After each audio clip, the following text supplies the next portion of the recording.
Finance Minister Chrystia Freeland has hinted at more military spending. This is following moves from NATO allies to boost defense budgets to equal 2% of their domestic economies amid Russia's invasion of Ukraine. This conflict has changed the world since early February.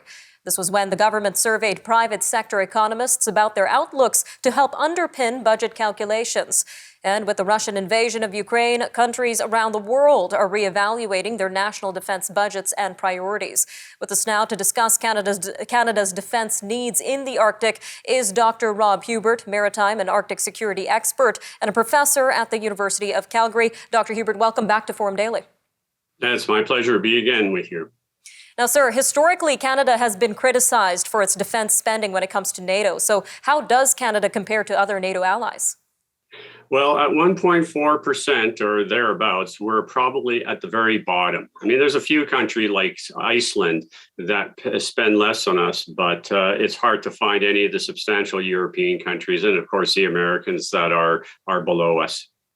And considering that Canada shares the shores of the Arctic Ocean with Russia, how important is the Arctic region to Canada strategically, especially amid this war?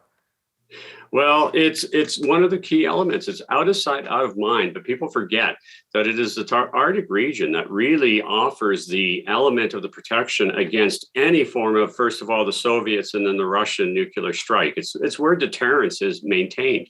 And to have deterrence work, you have to have the ability to know if your enemy is attacking you, in this case, the Russians.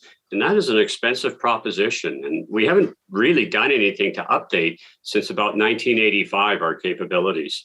And on top of that, we know Canada recently withdrew from the Arctic Council along with other members over this invasion. So what kind of impact would this have on Canadian security in the region? Well, the Arctic Council was for cooperation. It dealt with environmental issues. It dealt with improving the situation and the voices for Indigenous northern peoples. And so it very specifically was not allowed to deal with security issues. This was one of the elements when it was being created. Now, what's going to happen, in my view, is that we can probably expect to see Finland trying to seek a membership in NATO, and probably Sweden will follow. I very much doubt that Russia will, even once the Ukrainian war is over, that even if we are willing to admit the Russians back into the Arctic Council, I doubt that the Russians will want to come. So we're going to see two different organizations being created. We'll see a Arctic Council, just like the G8 transformed to the G7, and the Russians will probably create, and that will act to cement the divide between any cooperation. We'll definitely have to keep our eyes out for that development, sir. But what do we know so far about Canada's current defense capacity in the Arctic? Well, a lot of talk. We had a very well thought out Canadian defense policy that was issued back in 2017, Strong, Secure, and Engage, but we haven't done anything. The aircraft that we have is sort of our sword within the overall protection of the system, the F-18s. We got them back in 1978 to 1982. We've been talking about replacements, of course, haven't moved on it. As I said earlier, the North Warning System really cannot detect the new type of hypersonic missiles that the Russians are now deploying and have shown very capable of having in the ongoing Ukrainian war.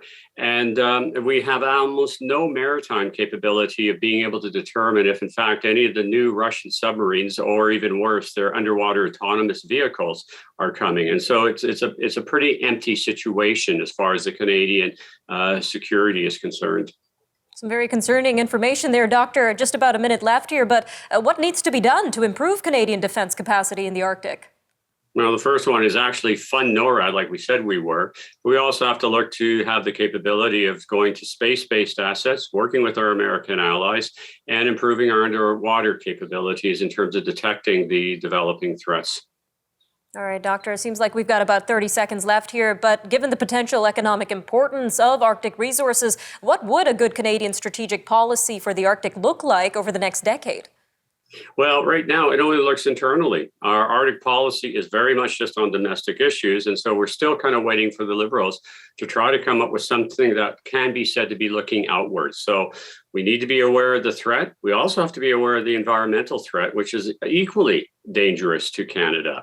And quite frankly, we haven't seen any sign of being able to do either one properly, let alone trying to deal with both of them at the same time. Lots of steps needing to be taken. Doctor, thank you again for your time today on Forum Daily. Always my pleasure.